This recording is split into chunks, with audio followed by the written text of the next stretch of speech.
बिस्मिल्लाहिर्रहमानिर्रहीम। अल्लाहु अकबर।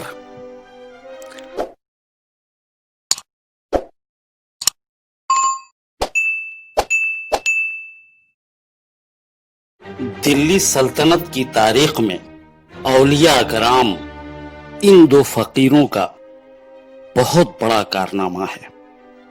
इनके जिक्र के बिना सल्तनत की पूरी तारीख मुकम्मल नहीं हो सकती है, इसीलिए इनके जिक्र खास तौर पर किए जा रहे हैं।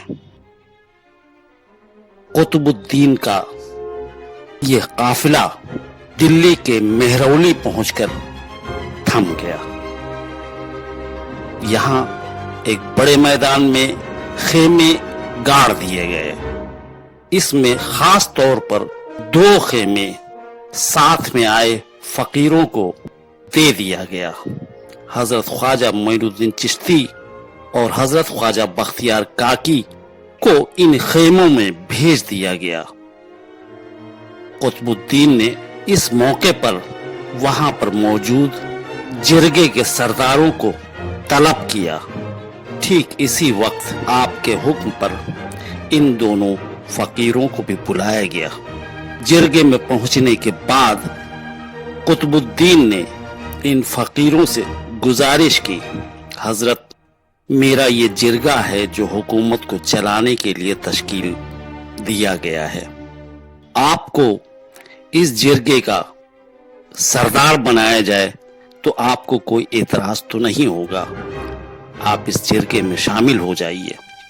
इस पर ख्वाजा मोइनुद्दीन चिश्ती रहमतुल्लाह अलैह खड़े हुए और उन्होंने कहा, हजरत हम लोग फकीर हैं, हमारा हुकूमत और सियासत से कोई ताल्लुक नहीं है, लिहाजा आपने जो इज्जत बख्शी है उसके लिए बहुत बहुत शुक्रिया।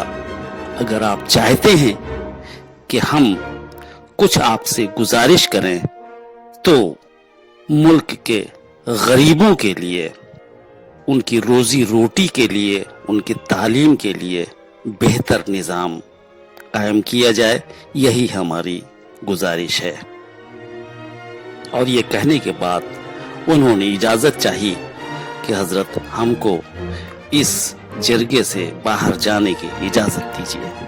कुतुबुद्दीन ने उनका शुक्रिया अदा किया और वादा किया कि मुल्क के गरीबों के लिए हम बेहतर इंतजाम करेंगे, उनकी रोजी रोटी के लिए, और उनकी बिला मजहब मिल्लत का फर्क किए सभी के लिए यह इंतजामात किए जाएंगे। शुक्रिया। और दोनों फकीरों के जाने के बाद जिरगे की शुरुआत हुई। कुतुबुद्दीन ने फरमाया कि हम दिल्ली के निजाम को चलाने के लिए एक अमीर का इंतखाब करना चाहते हैं। इसके लिए हमने ये जिरगा तलब की है और मैं ये सोच रहा हूँ बदायूं से इल्तुतमिश को तलब कर लिया जाए और उसे दिल्ली का अमीर बना दिया जाए। इस मौके पर जिरगे के बुजुर्ग सरदार अली जाफर शाह ने फरमाया, हजरत खता माफ करें तो मैं एक राय दूं। मेरा बेटा आराम शाह आपकी खिदमत में है, आप चाहें तो इसको दिल्ली की खिदमत दे सकते हैं। कुतुबुद्दीन को यह राय ठीक लगी और उन्होंने आराम शाह को दिल्ली का अमीर बना दिया। इसके बाद आराम शाह को कुछ खास हिदायत दी गई। कुतुबुद्दीन ने 1 महीने तक कुतुबुद्दीन दिल्ली में रहे और उन्होंने मीनार व किले की जगह व नक्शे को आखिरी शक्ल दे दी। दिल्ली में क़याम के दौरान गजनी से कासिद आया, वो मोहम्मद गौरी का पैगाम लेकर आया था, जिसमें कुतुबुद्दीन ऐबक को हिदायत दी गई थी कि अब दक्षिणी हिंदुस्तान की तरफ कूच करो। उनका इशारा था दक्षिणी हिंदुस्तान को फतेह करने का। इसके बाद कुतुबुद्दीन ऐबक ने फौज को असर-ए-नौ तश्कील किया। एक बड़ी फौज तैयार की गई और इल्तुतमिश को बदायूं से तलब किया गया। बदायूं से इल्तुतमिश अपनी फौज लेकर दिल्ली पहुंचा। इसके बाद कुतुबुद्दीन फौज लेकर दक्षिणी हिंदुस्तान फतेह करने के लिए रवाना हो गया। सन 1202 से 1203 तक करीब 1 साल तक दक्षिण में कुतुबुद्दीन ने जंग किया। इस दौरान उसने चंदेल के किले पर हमला कर दिया। चंदेल की रियासत उस वक्त हिंदुस्तान की धनी रियासतों में शुमार की जाती थी। चंदेल के राजा परमर्दी देव को इस हमले की इत्तला मिल चुकी थी, लिहाजा उन्होंने किले के दरवाजे को बंद कर लिया था और किले की दीवारों पर तीरंदाज तैनात कर दिए गए थे। इधर कुतुबुद्दीन ने जंग का जो नक्शा तैयार किया था उसे राजा परमर्दी देव के सामने एक मामूली फौज दिखाया गया था। कुतुबुद्दीन ने थोड़ी सी फौज लेकर किले के दरवाजे पर हमला किया था। बाकी फौज को जंगलों में छिपा दिया गया था, मौके पर हमले के वक्त दूसरा हमला करने के लिए। कुतुबुद्दीन ऐबक ने किले का मुहासरा कर लिया था, चारों तरफ से घेर लिया गया था और उसकी रसद को बंद कर दिया गया था। करीब 2 महीने के बाद रसद की भी दिक्कत हुई। दूसरी तरफ चंदेल ने इस बात का अंदाजा लगाया कि सामने फौज बहुत ज्यादा नहीं है जिसे सामने की लड़ाई में शिकस्त दिया जा सकता है, लिहाजा एक दिन उसने किले का दरवाजा खोलकर और उसके बाद सीधा हमला कुतुबुद्दीन ऐबक पर कर दिया।